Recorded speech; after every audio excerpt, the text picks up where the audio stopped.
देखिए, कांग्रेस की दूसरी सूची जारी होने के बाद अब तक 76 नामों का ऐलान हो चुका है, लेकिन सबकी नजरें उन नामों पर टिकी हुई हैं जिनके लिए अशोक गहलोत ने आलाकमान के सामने सबसे ज्यादा जोर लगाया, लेकिन फिर भी दूसरी लिस्ट में वो दो नाम अपनी जगह नहीं बना पाए। अब सवाल यह है कि क्या अगली लिस्ट में गहलोत आलाकमान से अपनी बात मनवा पाएंगे या आलाकमान इस बार अपनी बात मनवाएगा, क्योंकि गहलोत ने पिछले दिनों जो बयान दिए वो भी कहीं बैकफायर तो नहीं कर गए। सीएम पद को लेकर गहलोत ने कहा था कि कुर्सी उन्हें नहीं छोड़ रही, इशारा साफ था कि अगर सरकार बनी तो फिर दावेदारी। क्या आलाकमान इस बार कुछ इसी मूड में है, ये भी सवाल है, या कुछ और मूड है, आलाकमान का प्लान ही कुछ और है, ये भी एक बड़ा सवाल है। देखिए, विधानसभा चुनाव के लिए कांग्रेस ने अपने प्रत्याशियों की दूसरी सूची जारी कर दी है। रविवार शाम को जारी हुई सूची में 15 मंत्री समेत 43 उम्मीदवारों के नाम हैं। कांग्रेस ने पूर्व मुख्य सचिव निरंजन आर्य को सोजत सीट से मैदान में उतारा है, जबकि 33 विधायक के टिकट काटे गए और 3 नए विधायकों को मौका दिया गया है। इनमें 5 निर्दलीय शामिल हैं। पार्टी ने अब तक 2 लिस्ट जारी की है जिनमें 20 मंत्रियों को टिकट दिया है, लेकिन गहलोत के सबसे खास मंत्री शांति धारीवाल और महेश जोशी को अब तक टिकट नहीं मिला है और कहा जा रहा है कि इनके लिए गहलोत ने इड़ी चोटी का जोर लगाया है, लेकिन आलाकमान भी अपनी बात पर टिका हुआ है।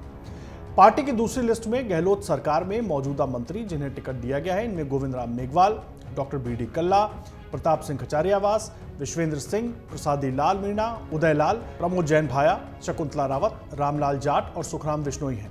वहीं दूदू विधानसभा सीट से बाबूलाल नागर को टिकट मिला है। नागर को गहलोत का करीबी और वफादार माना जाता है। उन्होंने पिछला चुनाव निर्दलीय लड़ा था, साथ ही अशोक गहलोत के नेतृत्व में राजस्थान सरकार बनाने में उनकी मदद की थी। इसके अलावा डींग से विश्वेंद्र सिंह, केकरी से रघु शर्मा को टिकट दिया गया है। सीएम गहलोत के करीबी माने जाने वाले प्रमोद जैन भाया को अंता विधानसभा सीट से उम्मीदवार बनाया गया है। कांग्रेस की दूसरी लिस्ट में 2 नए चेहरे को भी मौका दिया गया है। बाकी जिन उम्मीदवारों को टिकट मिला है वो वर्तमान में विधायक हैं या फिर बागी या हारे हुए उम्मीदवार हैं। सोजत सीट से पूर्व मुख्य सचिव निरंजन आर्य और नोखा से रामेश्वर डूडी की पत्नी सुशीला डूडी का चेहरा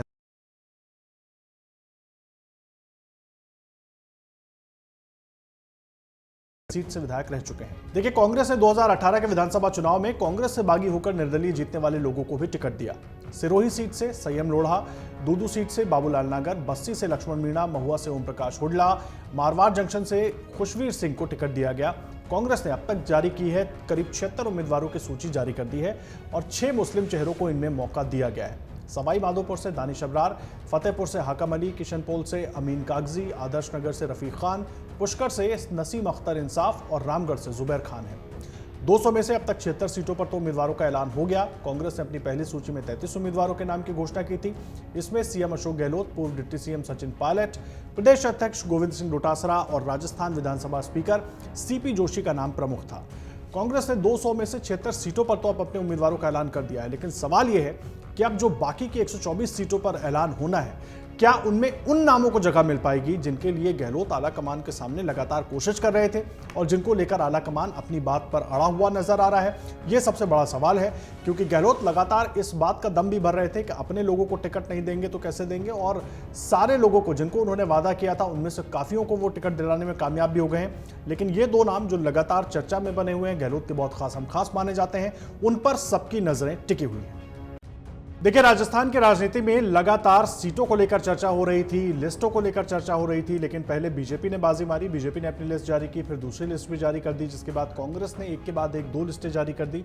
लेकिन बड़ा सवाल यह है कि आखिरकार जो कयासबाजी चल रही थी, खास करके अगर पहले बीजेपी की बात करें कि वसुंधरा राजे को साइड किया जा रहा है, उनके समर्थकों को टिकट शायद अगली लिस्ट में भी ना मिले, लेकिन दूसरी लिस्ट में उनके समर्थकों को जिस तरह से टिकट मिला उसके मायने क्या है। और दूसरी तरफ जब कांग्रेस पार्टी की दूसरी लिस्ट आई, उसमें भी उम्मीद थी कि अशोक गहलोत जिन करीबियों के लिए लगातार आलाकमान के सामने लड़ाई लड़ रहे थे, उनको टिकट मिलेगा या नहीं मिलेगा, लेकिन दूसरी लिस्ट में भी उनको जगह नहीं दी गई। इसको लेकर अशोक गहलोत की कोशिशों पर भी सवाल उठ रहे हैं। ये तमाम चीज़ें ऐसी हैं और इसके बाद क्या चुनावी परिस्थिति बन रही है राजस्थान में, इसको समझाने के लिए हमारे साथ इस वक्त वरिष्ठ पत्रकार प्रकाश भंडारी जी जुड़ गए हैं। बहुत स्वागत है आपका प्रकाश भंडारी जी अमर उजाला.com पर। सबसे पहला सवाल मेरा सर ये है, मैं बीजेपी से शुरुआत करता हूं, फिर कांग्रेस पर आऊंगा, क्योंकि लगातार देखिए कांग्रेस की लिस्ट की चर्चा तो हम लोग कर रहे थे, लेकिन बीजेपी की जो दूसरी लिस्ट आई उसमें जिस तरीके से वसुंधरा राजे का नाम आया और तमाम जो प्रदेश के वरिष्ठ नेता हैं उनका नाम दिखा, और साथ ही साथ जो खेमेबाजी की चर्चा हम करते रहते हैं, वो जो एक खेमेबाजी दिखी कि इनके इतने लोगों को टिकट दिया गया, कहा गया कि वसुंधरा के 15 से ज़्यादा समर्थकों को टिकट दिया गया। कैसे देखे मायने, वो वसुंधरा जो पहली लिस्ट में पूरी तरह साइडलाइन दिख रही थी, इसमें प्रभावी दिख रही है? देखिए, आपने कहा कि कि बीजेपी में बाजी मारी, सब पहली लिस्ट उन्होंने जारी की।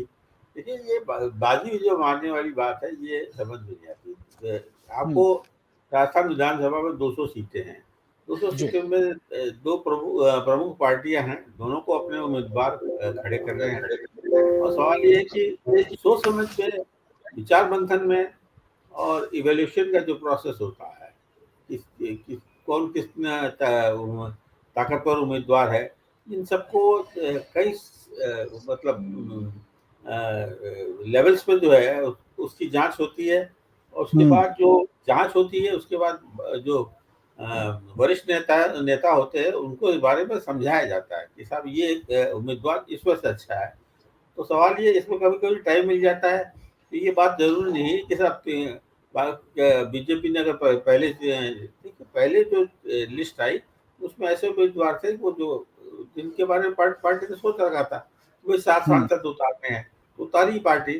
तो अब देखिए उसके बाद की जो लिस्ट आई है उसके अंदर 2-4 नाम कम है, बाकी आप जैसे वसुंधरा जी के हैं, तो आप और हमको ये बात स्वीकार करनी चाहिए, इस पर जी ज्यादा हमें शायद विवेचना भी नहीं करनी चाहिए। और वो ये है कि कोई भी राजनीतिक पार्टी चुनाव जीतने के लिए उम्मीदवार खड़े करती है, और बढ़िया से बढ़िया जो उम्मीदवार होता है, सबसे मजबूत जो उम्मीदवार होता है उसको खड़ा करती है। क्योंकि पार्टी चुनाव का, मैं ये भी जरूर कहूंगा कि 2-4-5% कई बार हो जाता है, कई बार ये भी सुना जाता है कि पैसे लेकर के उम्मीदवारी दी गई। ये सब जी राजनीति चल रहा है। उसका कारण ये कि राजनीति चलाने के लिए कुछ रुपए पैसे खर्चे की जरूरत पड़ती है, वो यही इधर उधर से ही आता है।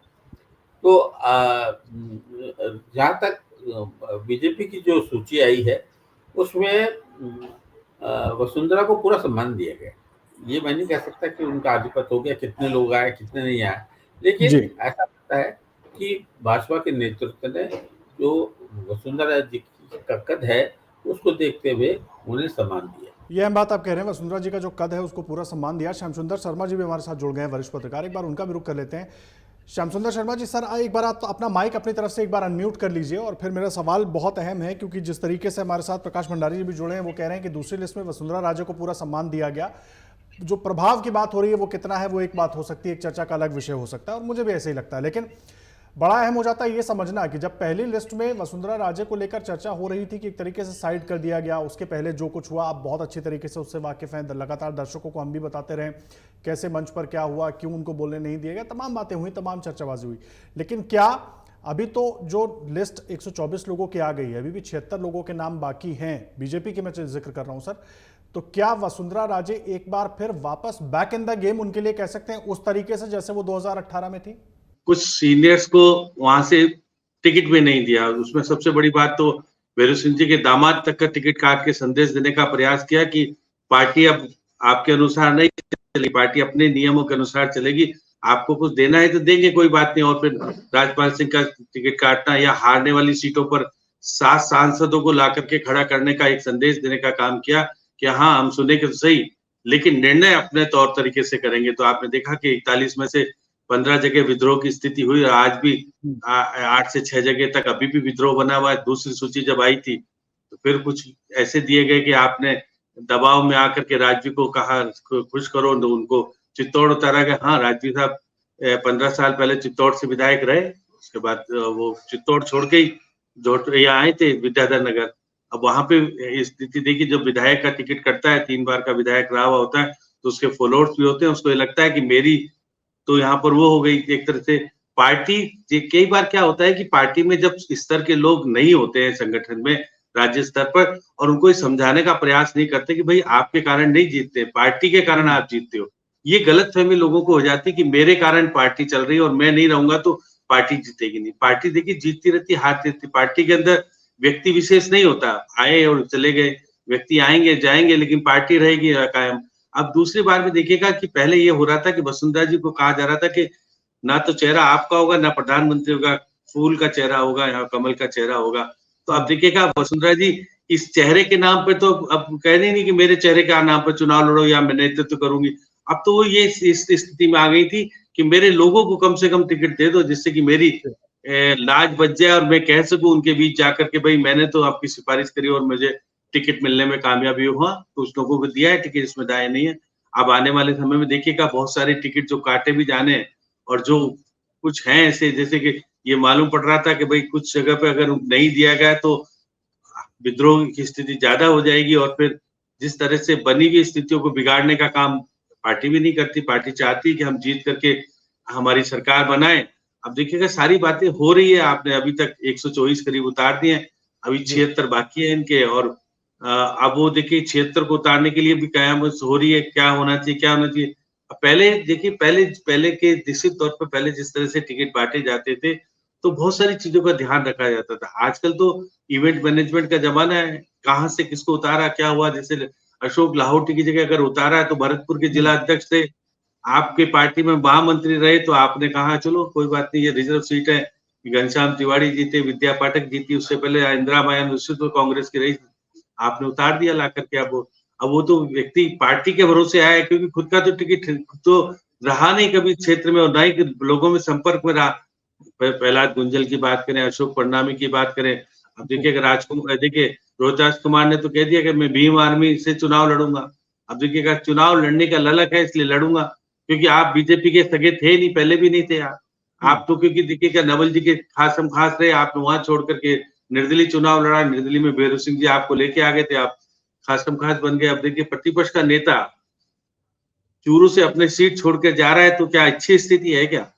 अगर प्रतिपक्ष का नेता ही अगर आपका इतना दमदार नहीं कि वो अपनी सीट को, पुरानी सीट पे जा रहा है, वापिस तारानगर से पहले कभी 99 में राजेंद्र राठौड़ रहते थे, तो आखिर चूरू क्यों छोड़ के जा रहे हो? आप सबको तो शिक्षा, अगर मेरा टिकट कटता है तो भी मुझे कोई दिक्कत नहीं, पार्टी का आदेश मानूंगा, इसके भी तो मायने निकाले जाएंगे। देखिए आदर्श जी, ये तो आपको भी पता है कि वो उसका टिकट कटता तो क्या स्थिति होती, उसको मन मातिक बुला, उनको कहा आप कहना ऐसा, क्योंकि हम तो मन मुताबिक आपको परिवर्तन करके दूसरी जगह दे रहे हैं, तो इसका मतलब है कि आप प्रतिपक्ष के नेता को छूट दे दोगे, कहीं से भी लड़ो, कुछ भी करो, हम आपके साथ हैं। जो जीतता आ रहा लगातार उसको तो काटोगे, उसके कुछ नहीं होगा। तो ये सब चीजें, क्योंकि देखिए कि आप पार्टी में से समान स्तर का रखो व्यवहार, फिर आप मत कहो फिर, क्योंकि हमारा राजस्थान का नेतृत्व कमजोर हो गया, इसलिए केंद्र के सामने बोलने की स्थिति नहीं है। हमने निर्णय कर दिया, पार्टी ने कर दिया। पहले ये होता था राज्य का निर्णय केंद्र को मानना पड़ता था, केंद्र की नहीं चलती थी, वो एक आध चीजें मान लो, बाकी केंद्र से हस्तक्षेप नहीं चल रही। अब तो बिल्कुल ही ऐसे हो गया कि राजस्थान का कोई व्यक्ति खड़ा ही होने की स्थिति में नहीं है। वसुंधरा जी थोड़े बहुत हल्ला मचा लिया, लेकिन उनको भी दबाने का प्रयास किया और सारी चीजें हो गई। आज की स्थिति में वसुंधरा जी कह नहीं पा रही कि मैं सरकार में महत्वपूर्ण भूमिका निभा करके मुख्यमंत्री बन पाऊंगी, अभी तो कुछ स्थिति नहीं है। तो ये सब चीजें देखिएगा, राजनीति में निश्चित तौर से किसी का दौर आता है, किसी का नहीं आता है, कभी दौर किसी का होता है, कभी किसका होता है। क्यों सवाल था ना, मैं थोड़ा चाह रहा था कि वसुंधरा राजे को लेकर जो चर्चाएं चल रही थी और जिस तरीके से अब दूसरी लिस्ट में जो टिकटें आई हैं, जिस तरीके से टिकटें बांटी गई, जो नाम आए, क्या उसके बाद थोड़ी स्थिति बदली है? बहुत अहम बात आप कह रहे हैं, इस पर हमारी चर्चा आप दोनों से जारी रहेगी। इस बीच सौरभ भट्ट हमारे सहयोगी भी जुड़ गए हमारे साथ। सौरभ, एक बहुत अहम बात मैं आपसे जानना चाहूंगा, जयपुर में आप मौजूद हैं, लगातार आप देख रहे हैं, मध्य प्रदेश का अगर मैं जिक्र करूं, वहां पर बहुत विरोध दिखाई दे रहा है, चाहे दोनों ही दल हो। जब टिकटों के बंटवारे हुए तो बहुत विरोध दिखाई दिया। राजस्थान में जो विरोध का स्तर है थोड़ा कम दिख रहा है, इसकी वजह क्या है? क्या आला कमान ने जो इतना वक्त लिया, चाहे बीजेपी हो चाहे कांग्रेस हो, बहुत सोच समझकर, हालांकि कांग्रेस के भी बहुत ज्यादा सीटें नहीं आई हैं, 76 सीटों पर ही नाम की घोषणा हुई है, लेकिन फिर भी उस तरीके से उतना ज्यादा विरोध ग्राउंड पर दिख रहा है क्या एमपी की तरह? जी बिल्कुल सही बात है, पर इसकी एक बड़ी वजह यह भी है कि दोनों ही पार्टियों ने लगभग अपने टिकट रिपीट किए हैं, और बीजेपी ने जिस तरह पहली लिस्ट में सांसदों को उतारा था, उसके बाद जबरदस्त विरोध पार्टी में देखने को मिला था, कई जगह बगावत के सुर भी बुलंद हुए। उससे सबक लेते हुए बीजेपी ने जो सेकंड लिस्ट उतारी, उसमें बीजेपी ने जो टिकट काटने का सिलसिला था उसको थामा, जो कैंडिडेट पिछले चुनाव लड़ चुके थे उन्हीं को रिपीट किया। कांग्रेस में भी कमोबेश यही स्थिति रही, कांग्रेस ने बीजेपी को देखते हुए पहले ही सेफ साइड में जाके जो अपने प्रत्याशी थे उन्हीं को टिकट दिया। तो इस वजह से दोनों ही पार्टियों में अब जो है बगावत का जो स्थिति है वो कंट्रोल में है, ये बड़ी वजह है इस चीज़ की। अहम बात आप कह रहे हैं। देखिए प्रकाश जी भी हमारे साथ जुड़े हुए हैं। प्रकाश जी, विरोध को लेकर तो तमाम अपडेट दे रहे थे सौरभ, लेकिन मैं एक चीज़ समझना चाहूँगा, बीजेपी की तो हम बात कर ही रहे हैं, लेकिन कांग्रेस का भी जिक्र करना यहाँ पर जरूरी है, उनकी भी दूसरी लिस्ट आ चुकी है। लेकिन जिन नामों पर, एक बार मैंने और प्रकाश जी आपने लगातार इस पर चर्चा भी की है कि जिन दो नामों पर अशोक गहलोत लगातार कोशिश कर रहे थे, एड़ी चोटी का जोर लगा रहे थे, वो अभी भी दूसरी लिस्ट में भी नजर नहीं आ रहे हैं। और जो चर्चाएं अंदर से आई कि आला कमान उन पर तैयारी नहीं है, तो क्या उम्मीद करें आने वाले दिनों में अगली लिस्टों में अशोक गहलोत उनको कहीं एडजस्ट करा पाएंगे? देखिए, इसमें शायद सूचना का अभाव है। वो मैं आपको ये कहना चाह रहा कि कम से कम शांति धारीवाल चुनाव लड़ना नहीं चाहते। शांति धारीवाल चाहते हैं कि उनका बेटा, जो पिछले 15 साल से भी अधिक समय से कोटा की राजनीति में सक्रिय है, कोटा एक ऐसी जगह है, झालावाड़, पूरा जो हाड़ौती क्षेत्र है उसमें जबरदस्त आधिपत्य है और एक तरह का वहाँ पर भाजपा का जबरदस्त गढ़ माना जाता है। वहाँ पर धारीवाल हैं और प्रमोद जैन भाया हैं, इन सब लोगों ने मिलकर किसी तरीके से कांग्रेस को बचा रखा। लेकिन 80 वर्ष के हो जाने के बाद धारीवाल ये समझते हैं कि साहब उनकी अवस्था हो गई है, अब वो नहीं चाहते कि चुनाव लड़े। और क्योंकि उनका बेटा सक्रिय है और ऐसी स्थिति में है कि वो चुनाव जीत जाए, उसने काम भी किया है अपने पिता के स्थान पर। उन्होंने स्थानीय स्तर पर जो राजनीतिक जो नेटवर्क है वो अच्छा स्थापित किया है। अमित धारीवाल जो है कांग्रेस के सबसे, मतलब अगर धारीवाल को टिकट नहीं देती पार्टी तो अमित धारीवाल बहुत प्रबल दावेदार है और उनके पास उसकी मतलब उनके वो जो जरूरतें हैं वो सारी पूरी करते हैं। लेकिन सवाल सबसे बड़ी बात है, कांग्रेस के जो नेतृत्व है उनकी शायद समझ ये है कि धारीवाल अगर खड़े होते हैं तो शर्तें जीतते, क्योंकि उन्होंने विकास के अद्भुत काम किए हैं कोटा के अंदर। ऐसा राजस्थान और नगरीय विकास का एक मॉडल उन्होंने जो तैयार किया, ऐसा मॉडल पूरे राजस्थान में कहीं और शहरों में देखा नहीं जा सकता। तो धारीवाल पर ये दबाव है और सवाल ये कि जिस दिन धारीवाल ये कहेंगे ठीक है मैं लड़ूंगा, उस दिन देखिएगा आपकी न सिर्फ धारीवाल की टिकट क्लियर होती है बल्कि जो महेश जोशी उनका भी टिकट क्लियर हो जाता है। तो ये जो धारीवाल लड़ाई लड़ रहे हैं वो ऐसा नहीं है कि उनका टिकट काटा जा रहा है, उनका टिकट जो मिल ही रहा है वो अपने बेटे के लिए टिकट की कोशिश कर रहे हैं कि मेरी जगह मेरे बेटे को दो। तो वो युवा है और लंबे समय तक कांग्रेस की सेवा कर सकता है। तो ये इस बात पे टिकट अटका हुआ है कि धारीवाल पे कोई आंच लग रही हो या कोई आरोप हो, ऐसा कुछ नहीं। ठीक है, अहम बात आप कह रहे हैं। श्याम सुंदर जी, आप सुन रहे हैं प्रकाश भंडारी जी को, क्या आप इसमें कुछ जोड़ घटाव करना चाहेंगे? क्योंकि मुझे लग रहा है जो चर्चाएं चल रही थी, सबकी अपनी अपनी सूचनाएं हैं, जो चर्चाएं चल रही थी, क्योंकि बार बार सवाल उठ रहा था नामों को लेकर कि अशोक गहलोत, ये जो 2-3 नाम है, खास करके मैं इसमें धर्मेंद्र राठौड़ का भी नाम जोड़ दूं कि धर्मेंद्र राठौड़ तो टिकटार्थी थे, कि क्या उनको भी टिकट दिलवा पाएंगे? देखिए आदर्श जी, बात सही है कि जिस प्रकार से अशोक गहलोत ने अपने लोगों को जिस तरह से टिकट दिलवाने में कामयाबी हासिल की, ये निश्चित रूप से उनकी छवि को सुधारने का काम करेगा। कोई विश्वास नहीं करेगा, विश्वास करने की बात है। देखिएगा उन्होंने 5 निर्दलीय उनको टिकट दिलाने में कामयाबी हासिल कर ली, क्योंकि क्या पहले नहीं दे पा रहे थे, लेकिन उनको बाद में देखिएगा बाबूलाल नागर को भी दिला दिया, संयम लोढ़ा को भी दिला दिया। यदि बात करें लक्ष्मण मीणा जो कि बस्ती से, उनको भी दिला दिया। और तो और बात करें कि अब खुशवीर सिंह जो कि पाली से आते हैं मारवाड़ से, उनको दिलवा दिया। वो भी कह रहे थे कि उनको नहीं मिल पाएगा। ओम प्रकाश हुडला जैसे को दिला दिया। तो अब इस तरह से अगर विश्वास दिलाने वाला व्यक्ति अगर दिलाने में चाहे भले सचिन पायलट कोई भी जोड़ तोड़ करना पड़े हो, मैं तुम्हारे दिलाता हूँ तुम मेरे दिलाओ, लेकिन अभी तक सही बात है, आपने कहा जो चर्चा का विषय, पहली बार ऐसा हो रहा है कि जब पत्नी हारी थी तो आप चीफ सेक्रेटरी को टिकट दे दिया। ये हो रहा है। चीफ सेक्रेटरी जैसा व्यक्ति जो राज्य का चीफ सेक्रेटरी रह लिया, उसको क्या जरूरत पड़ रही है विधायक बनने की? लेकिन नहीं, मैं राजनीति में आऊंगा। और पत्नी हारी थी पहले वहीं से सोजत से, और पत्नी को बना दिया आरपीएससी का सदस्य। आज खुद वो चुनाव मैदान में कूद गए। और उसके बाद अगर जुबेर की बात करें, देखिए रामगढ़ से पहले सफिया खान थी, अब उनको नहीं दिया तो चलो कोई बात नहीं, अब उनके पति आ गए जुबेर खान, जो कि कांग्रेस में केंद्रीय का उसमें काम कर रहे थे। ये बात भी सही है। 15 मंत्रियों को करीब टिकट इन्होंने दिया है और 7 मंत्री अभी भी बाकी रह गए हैं, जिसमें देखिएगा कि सुभाष गर्ग जैसा व्यक्ति जो राष्ट्रीय लोकदल से चुनाव जीता था, वो कहाँ से चुनाव लड़ेगा? क्या भरतपुर में दिला पाने में सक्षम होंगे? क्योंकि आरोप प्रत्यारोप का तो बहुत बड़ा सिलसिला उनके पर जाता है। अगर आप बता, जायदा खान की बात करें, उनको अभी तक टिकट नहीं मिला, रमेश मीणा को नहीं दिया है।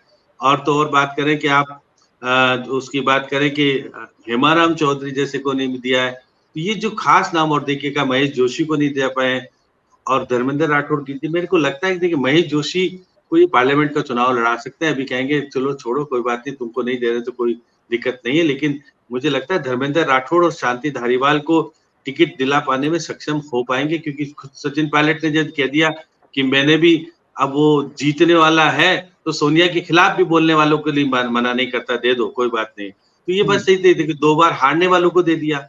अब नसीब जी। अख्तर तो हारी 2 बार, लेकिन पुष्कर से टिकट दे दिया उनको। सौरभ बहुत अहम बात कह रहे थे श्याम सुंदर जी, लेकिन इस बीच एक बड़ा अहम सवाल है जो उसका जिक्र उन्होंने भी किया कि अगर हम दोनों ही दलों की सूचियों को देखें तो कांग्रेस की तरफ से जहां 6 मुसलमान उम्मीदवारों को उतारा गया मैदान में, बीजेपी की तरफ से एक भी नहीं है। पिछली बार तो एक थे, लेकिन हाँ अभी और लिस्टें आनी है, लेकिन अभी तक कोई नाम नहीं है। जी बिल्कुल सही बात है।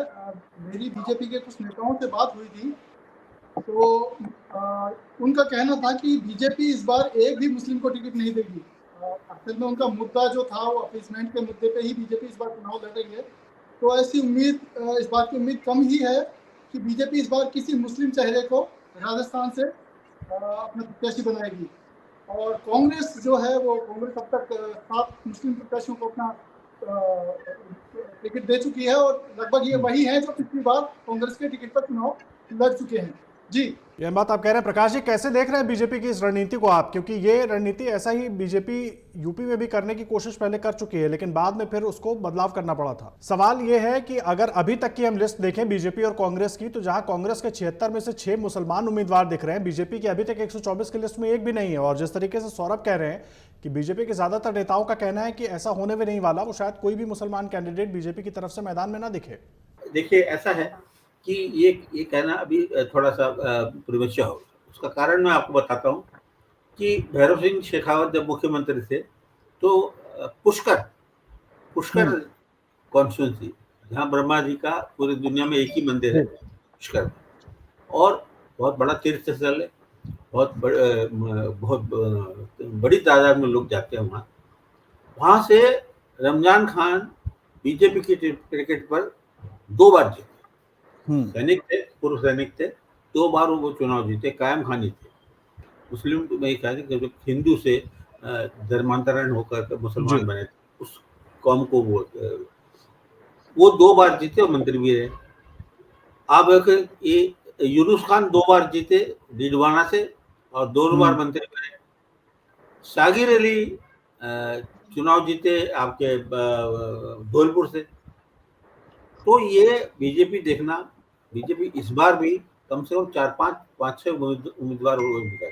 एक मैं नाम भूल रहा था, उनका नाम है मुझे हबीबुर रहमान, वो नागौर से बीजेपी में आए थे। बीजेपी में आए तो जीते, कांग्रेस के थे फिर बीजेपी में आए थे जी, और आकर के जीते भी। तो ये सब उदाहरण ऐसे हैं। तो देखिए ऐसा है, बीजेपी के अंदर ये है कि मुस्लिम से जो अल्पसंख्यक के आते हैं, तो समुदाय से है, उनसे वो परहेज नहीं करना चाहती, ये वो दिखाई। उनका ये कहना है कि हमारे अब कोई परहेज नहीं है, हमारे मुस्लिम समुदाय के लोग हैं, वो भी हमारे मित्र हैं, और विधानसभा के सदस्य भी रह चुके और मंत्री भी रह चुके। तो मुझे तो उम्मीद है कि किशन पोल है, आपका नागौर है, आदर्श नगर है, और ये से 4-5 सीटों पर ऐसा लगता है कि मुस्लिम उम्मीदवार उतारेगी। आप ये देखिए, यूनुस खान की बात करना चाहता हूँ। यूनुस खान डीडवाना से बहुत बड़े मजबूती से वो तो पिछले बार भी जीत रहे, लेकिन उनको जो है पिछली बार ये लड़ाया गया, उनको टोंक से लड़ाया गया सचिन पायलट के सामने। और उनका जैसे समझे, जो कहते हैं कहना नहीं चाहिए, ये राजनीतिक बलि का बकरा बनाया गया। अब वो क्या अपने लिए कुछ नहीं मांगेंगे? सबसे बड़ी बात है, उनका हक बनता है। यूनुस खान बड़े काबिल मंत्री भी रहे हैं और उनका हक भी बनता है। पिछली बार उनसे जबरदस्ती उनको वहां से लड़ाया गया और हार गए, लेकिन उनको अब के बीजेपी चाहेगी कोई अच्छी सी उनको कॉन्स्टिट्यूंसी दी जाए जहाँ वो जीते। तो ये बीजेपी का परहेज जो है अल्पसंख्यक लोगों के खिलाफ जो है, जो लोगों ये है कि साहब हिंदुत्व और ये सब बात, तो बीजेपी थोड़ा थोड़ा मॉडरेट हो रही है, धीरे धीरे मॉडरेट हो रही है और होगी। ये इसका राजनीतिक पहल है उसकी, जो हमको समझना चाहिए। ठीक है, समझना चाहिए। श्याम सुंदर जी, आपसे मैं समझना चाहूंगा, मतलब ये वक्त की जरूरत हो गई है कि बीजेपी को मॉडरेट होना पड़ेगा, या जो रणनीति जिस रणनीति के तहत काम करते रहे हैं क्या उसमें कुछ बदलाव करना होगा? अभी तक जो दिख रहा है उसके आधार पर ये सवाल मैंने पूछा था। देखिए आदर्श जी, मुझे लगता है कि राजस्थान में वो ज्यादा तरजीह देंगे नहीं। जिस प्रकार से उन्होंने बालकनाथ को तेजारा से उतारा है, यदि आप प्रतापपुरी से बात करें जहां पर उन्होंने पहली बार 2-2 महंतों को उतार करके क्या संदेश देते हैं, और जनवरी में जब राम मंदिर का निर्माण हो रहा है तो हम जय श्री राम के नाम पे चुनाव जीतेंगे, हम क्यों चाहते हैं? ये बात सही कि जिस प्रकार से आपके देखिए आरएसएस के प्रमुख हैं मोहन भागवत, वो जरूर कहते हैं कि भाई हमको उनसे राखी बनवानी चाहिए, राखी तक ही सीमित रखना चाहते हैं। पद वद देने का मुझे लगता नहीं। देखिए वो अभी भी यूनुस खान को ख्याल है कि जीत मिल जाएगा, लेकिन मुझे नहीं लगता। रमजान की बात करें, देखिए पुष्कर का तो मान सकते हैं कि पुष्कर में तो लोग हिंदू रहते हैं, जो आसपास का बेल्ट है वहाँ मुस्लिम इलाका है पूरा का पूरा। आप देखिएगा मधुपुरा कहें या आपके वो खड़ेकरी कहें, वो जो पूरा आसपास का इलाका मुस्लिम इलाका है।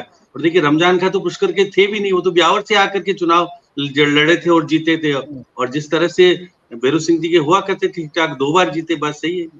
और देखिए वो हारे भी तो, अब देखिए नसीब अख्तर है, वो भी मुस्लिम है, लेकिन वो जानती है कि भाई मैं पुष्कर के वोटों से नहीं जीतती हूँ, आसपास के वोटों से जीतते हैं, जिसमें कि मुस्लिम बहुत बड़ा इलाका आसपास वाला है, इसलिए वो जीतता है। और ये कहा जाता है तीर्थराज पुष्कर से जीत के आए। पुष्कर से तो देखिए पुष्कर की तो आबादी 28,000, 30,000, 32,000 है, उससे तो जीतता है, चुनाव नहीं जीता जाता, चुनाव तो आसपास के एरिया से जीता जाता है। अब देखिएगा अजमेर में जिस प्रकार का माहौल आपने किया, फिर वापस से अनीता बघेल को दिया, देवनानी को दिया या शत्रुघ्न उसको दिया, जिस तरह से देखिएगा पुराने लोगों को करीब 51 विधायक ऐसे हैं जिनको उन्होंने को वापस से बीजेपी ने टिकट देने में, अभी तो कुछ ही दिन उपचुनाव में जीत के आई, अगर उसका विरोध हो रहा है, देखिए बूंदी में विरोध हो रहा है, डोगरा का विरोध हो रहा है कि दोगी क्यों दे दिया उसको, और चित्तौड़ में तो आप जगजाहिर है ही कि हो ही रहा है, और बाकी जगह छुटपुट जगह विरोध तो देखा जाएगा। विरोध ही नहीं होगा तो इसका मतलब पार्टी सक्रिय नहीं है, इसका मतलब है कि आप सब कुछ सहन कर लेते हो, तो इसका मतलब है कि पार्टी निष्क्रिय है। और वो आपका कहना, हम चाहते हैं विरोध जबरदस्त होना चाहिए, लेकिन बाद में एडजस्ट हो जाए। अगर राष्ट्रीय अध्यक्ष को संभाग स्तर की बैठक करने किसी में आना पड़े, तो मुझे लगता है कि उस पार्टी की स्थिति कैसे बनती हो। यह बात आप कह रहे हैं, देखना होगा किस तरीके से परिस्थितियां और बदलती हैं, लेकिन अभी जो हालात हैं और जिस तरीके से टिकटों का बंटवारा हुआ, हमारे तमाम खास मेहमानों को आपने सुना। बहुत धन्यवाद आपका प्रकाश भंडारी जी, श्याम सुंदर जी, बहुत धन्यवाद आपका हमारे साथ जुड़ने के लिए। सौरभ, आपका भी बहुत धन्यवाद इस पूरी चर्चा में हिस्सा लेने के लिए।